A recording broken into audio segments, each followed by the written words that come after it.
Hello everyone, thank you for being here. Hope you have a relaxing and comfortable time with Stories for Happy Life channel. Malcolm Carter had walked through the revolving doors of Bradford and Sloan marketing hundreds of times. The sleek, glass-walled offices gleamed under bright LED lights, a stark contrast to the Arizona sun outside. Employees in fitted suits and polished shoes moved through the lobby with purpose, each one seemingly too busy to acknowledge the man in the delivery uniform, the one they barely noticed, except when it was time to sign for a package. For 7 years, Malcolm had been delivering packages to this building. He knew every service entrance, every shortcut, and every nameplate of the executives who barely acknowledged his presence. To them, he was just a delivery guy, and they let him know it. The whispers, the smirks, the side glances. It wasn't outright hostility, but it was something worse, the kind of casual dismissal that made it clear they didn't see him. And then one day, they made it crystal clear. It was just after lunch. Malcolm had just placed a package on the receptionist's desk when he heard the laughter. "Man, can you imagine if the delivery guy was our boss?" Loud chuckles followed. Malcolm kept his face neutral, but his grip on the scanner tightened. He didn't need to turn around to know who had spoken. Ryan Caldwell, a senior executive. Tall, cocky, born into privilege, Ryan had the confidence of a man who had never had to prove himself. Another voice, female, chimed in. "Please, he's probably used to lifting boxes, not leading meetings." More laughter. Malcolm exhaled slowly, keeping his expression blank as he handed over the signature tablet. He had heard worse before, but something about this moment was different. It wasn't just ignorance, it was certainty. They truly believed that someone like him could never be anything more. He turned toward the exit, walking past rows of expensive desks and overpriced cappuccinos, ignoring the occasional glances from employees who found the joke amusing. As he reached the glass doors, he caught his own reflection. The uniform, the work boots, the delivery scanner clipped to his belt. They saw him as small. Maybe, he realized, he had been thinking small too. Because if they thought he would never be anything more than a delivery guy, they were about to learn how wrong they were. Malcolm Carter wasn't the kind of man to hold on to anger. He had faced disrespect before, shrugged it off, kept moving. But this time, it wasn't just an insult. It was a challenge. By the time he got back to his small one-bedroom apartment in Mesa, he couldn't shake the moment from his mind. He dropped his keys on the counter, sat in the dimly lit kitchen, and stared at the worn tabletop. 7 years. 7 years of walking through those doors, being treated like he was invisible. And for what? He had told himself for years that hard work was enough, that as long as he paid his bills, lived honestly, and kept pushing forward, it didn't matter how people saw him. But tonight, for the first time, that logic didn't hold up. He could still hear their laughter, casual, dismissive, the way people laugh when they think something is impossible. They weren't just mocking him, they were stating a fact in their minds. The idea of Malcolm being in charge wasn't just funny to them, it was unthinkable. And that was the moment something shifted. He pulled out his phone and dialed the one person who would understand. His older brother, Marcus. Marcus picked up after 2 rings. "Yo, what's up?" Malcolm hesitated, then sighed. "Had one of those days." Marcus chuckled knowingly. "Let me guess, some suit at work looked at you like you don't belong?" Malcolm exhaled. "More than that," they laughed. "Said someone like me could never be their boss." Silence. Then Marcus said something Malcolm wasn't expecting. "Good." Malcolm frowned. "Good?" "Yeah," Marcus said. "Means you're finally tired of it." Malcolm leaned back, rubbing his forehead. "So what, I just quit? Walk away because a couple of guys don't respect me?" Marcus scoffed. "Nah man, you're smarter than them. Smarter than all of them. Always have been. The real question is, what you gonna do about it?" Malcolm didn't answer right away, because he already knew. They thought he was just a delivery guy. But what they didn't know, what no one knew, was that Malcolm had spent years building something bigger. When other people were binge-watching shows or wasting money at bars, Malcolm had been learning the game. At 16, he started flipping sneakers. Limited editions, rare drops. He knew how to find them, who would buy them, and how to double or triple his money. At 20, he started investing, stocks, real estate, small businesses. He learned how to spot opportunities before anyone else did. For the past 2 years, Malcolm had been sitting on a business proposal, one that serious investors were already interested in backing. And it wasn't just some side hustle. It was big. He had been studying companies, breaking down their failures, seeing what made them weak. And now, he had his target. Bradford Sloan Marketing wasn't as invincible as they thought. They were losing clients, burning through cash, and running on reputation instead of results. Their CEO, Richard Langston, was out of touch, still operating like it was 2005. Their senior executives were coasting, pocketing fat salaries while their best talent left for other firms. And Malcolm? He was about to buy them out. This wasn't about revenge. This was about proving something, to them, to himself. They thought he was small. He was about to show them how big he could be. Marcus's voice snapped him out of his thoughts. "You still there?" "Yeah," Malcolm said. "Then tell me this, what's the plan?" Malcolm sat forward, a smirk creeping onto his face. "The plan? Simple. I walk through those same doors, but next time, I own the damn place." Taking over a company wasn't like flipping a car or negotiating a sneaker resale. It was war. A battle of strategy, leverage, and knowing exactly when to strike. Malcolm Carter knew this. For months, he had been watching Bradford Sloan.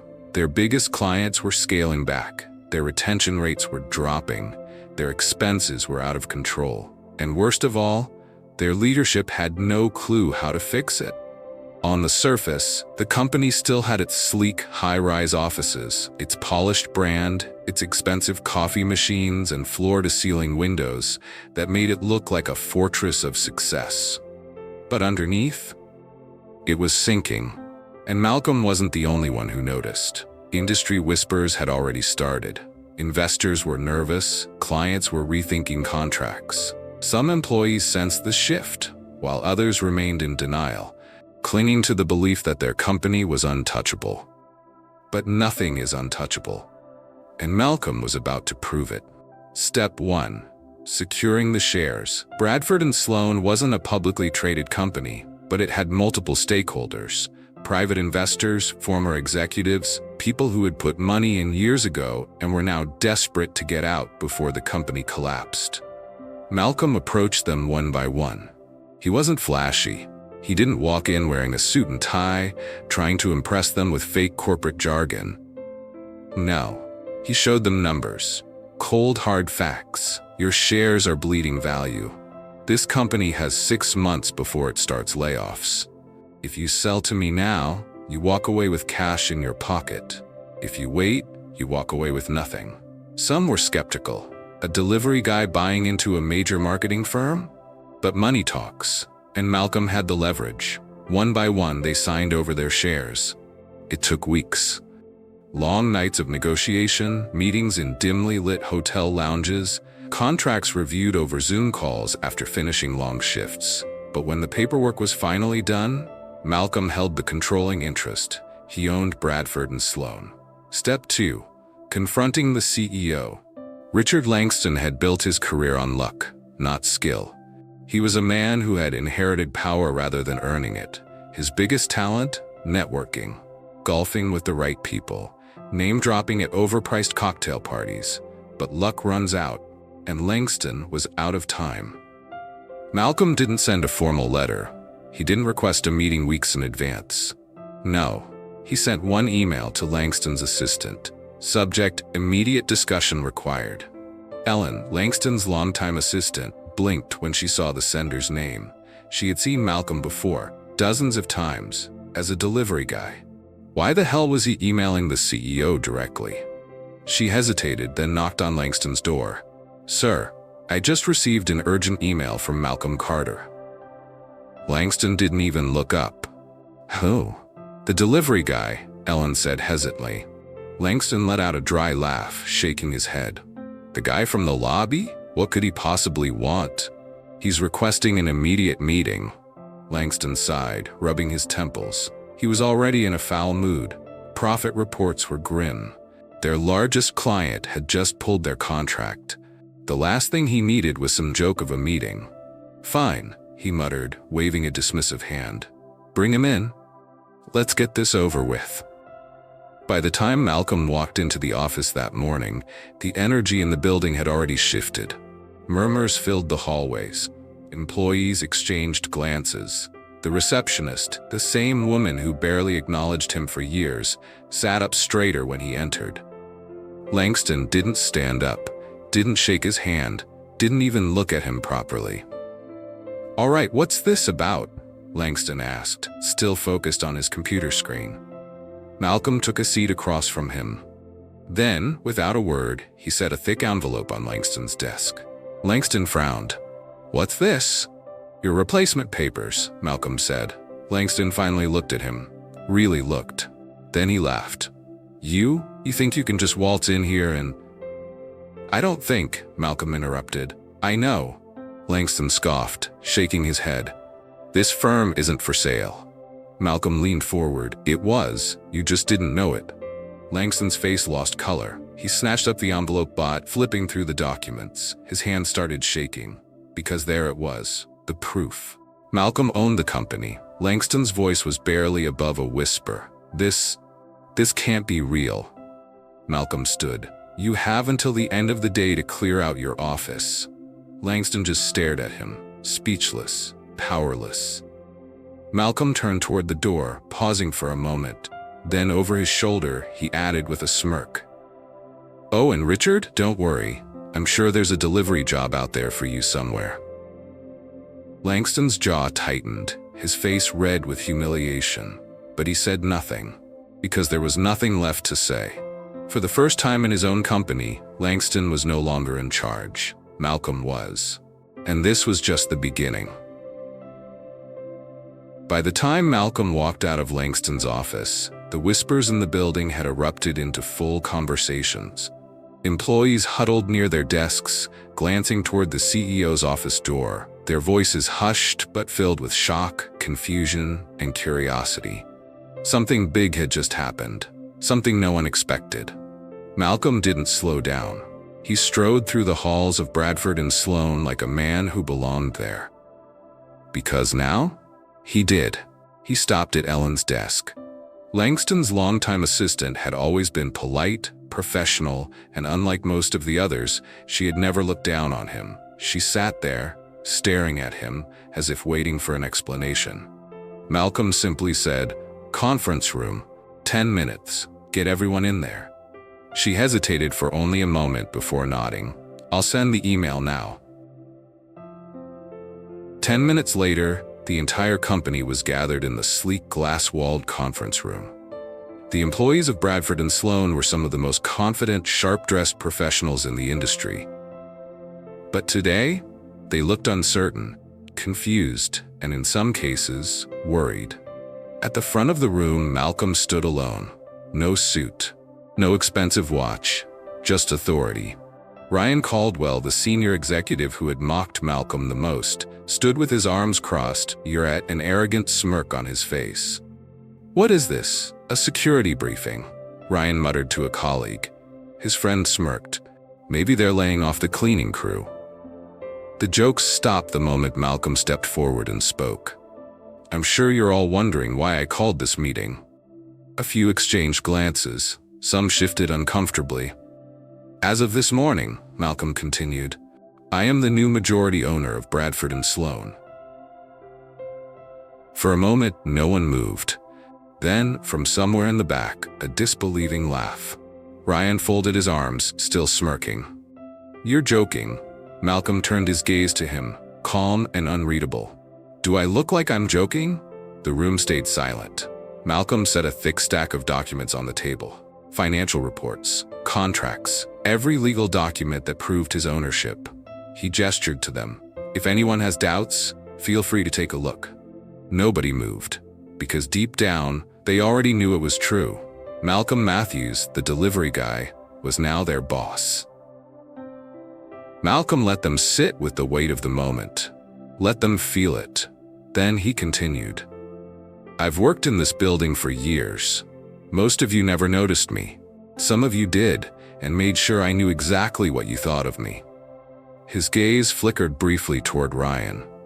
Ryan shifted uncomfortably but said nothing. But I also remember something else, Malcolm continued. I remember watching this company make mistake after mistake. I remember seeing potential wasted because leadership refused to adapt. And I remember thinking that if I ever had the chance, I would do things differently. He took a step forward, his tone unwavering. That chance is now. A nervous energy rippled through the room. People straightened their posture. Some uncrossed their arms. Malcolm glanced around, making eye contact with as many as he could. Things are about to change. Some of you won't like it. Some of you won't be here for it. Ryan let out a dry laugh, shaking his head. You think you can just come in here and fire people? That's not how this works. Malcolm tilted his head slightly, his expression almost amused. Ryan, since you seem so interested in how this works, let's talk about your department. Ryan's smirk disappeared. Malcolm picked up a folder, flipping it open. You personally oversaw one of the largest client losses in this company's history.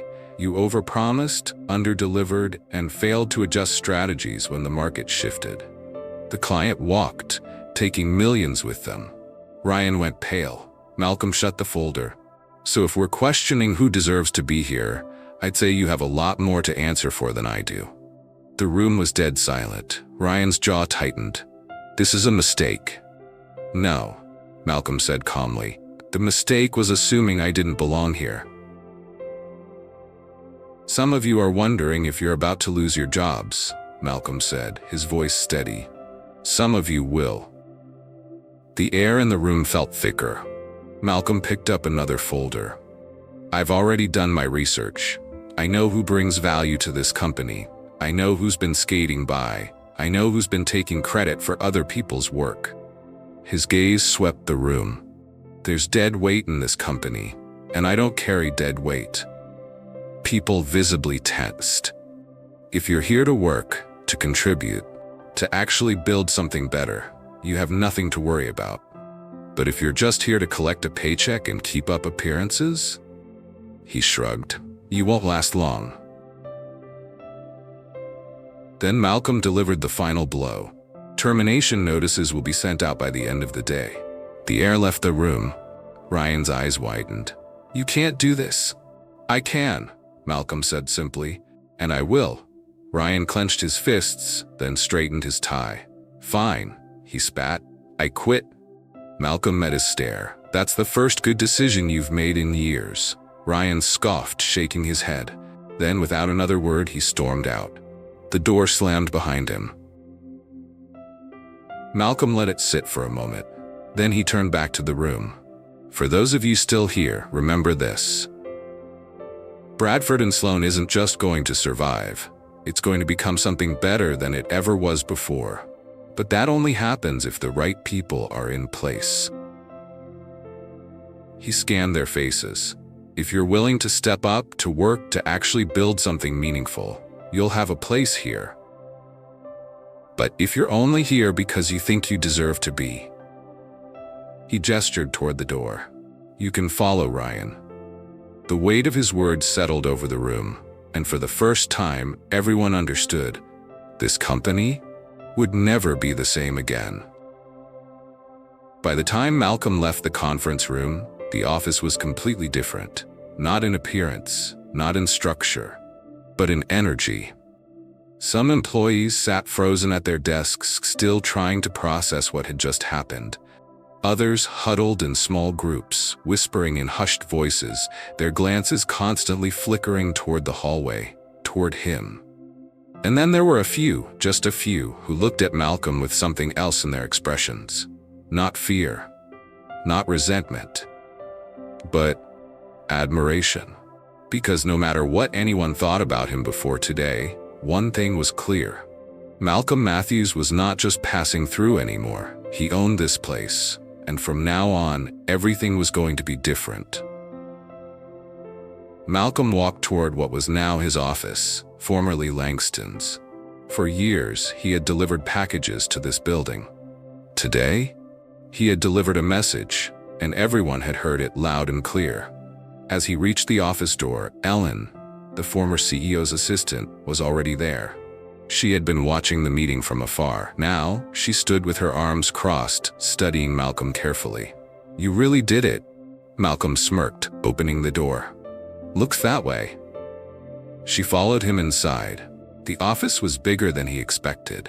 Dark leather furniture, massive oak desk, floor-to-ceiling windows overlooking the city. Langston had designed this space to intimidate, to remind people who was in charge. Malcolm took a slow breath, then walked to the window, looking over the skyline of Phoenix. For years, he had walked into this office as a delivery man. For years, he had dropped off packages, ignored by everyone. Now, he stood where the CEO once stood, where Langston had once laughed about him with people like Ryan. And for a moment, Malcolm felt the full weight of everything he had just accomplished. Ellen cleared her throat. "I have a question for you," she said, arms still crossed. He turned toward her. "Go for it." She hesitated, then finally asked, "Why are you still here?" Malcolm raised an eyebrow. "You mean, why did I buy this company instead of walking away?" She nodded. "I've seen a lot of CEOs come and go, but I never thought I'd see this company end up in your hands." Malcolm chuckled. "Neither did they." She smirked but didn't say anything. Malcolm turned back to the window, his expression growing serious. "You want to know why I'm still here?" he said finally. "Because this place could be something better. It was run by people who didn't deserve it. But there are people here, good people, who do." Ellen tilted her head. "And what about the ones who don't?" Malcolm glanced back at her. "They'll be gone soon enough." Malcolm sat down at his new desk, running a hand over the polished wood. It felt strange, familiar, yet foreign. He had spent so much time fighting for this moment, proving everyone wrong. And now that he had it, the feeling was different than he expected. It wasn't about revenge. It never had been. If it was, the satisfaction would have faded already. He would have felt the high of proving them wrong. The rush of watching Ryan storm out in humiliation. The thrill of seeing the looks on their faces when they realized the man they mocked for years was now signing their paychecks. But that feeling wasn't what drove him. It never had been. Malcolm had done this because he could build something better. Not just for himself, but for the people in this office. The ones who had been overlooked, dismissed, underestimated, just like he had been. There were people in this company who had talent, people who had ideas, people who, under the right leadership, could turn Bradford Sloan into something great. And then there were people who didn't belong here anymore. Malcolm knew which ones were which, and in the coming weeks, they would too. Malcolm opened a manila folder sitting on his desk. Inside, a list of names. He scanned the first few. Some of them were obvious choices for termination.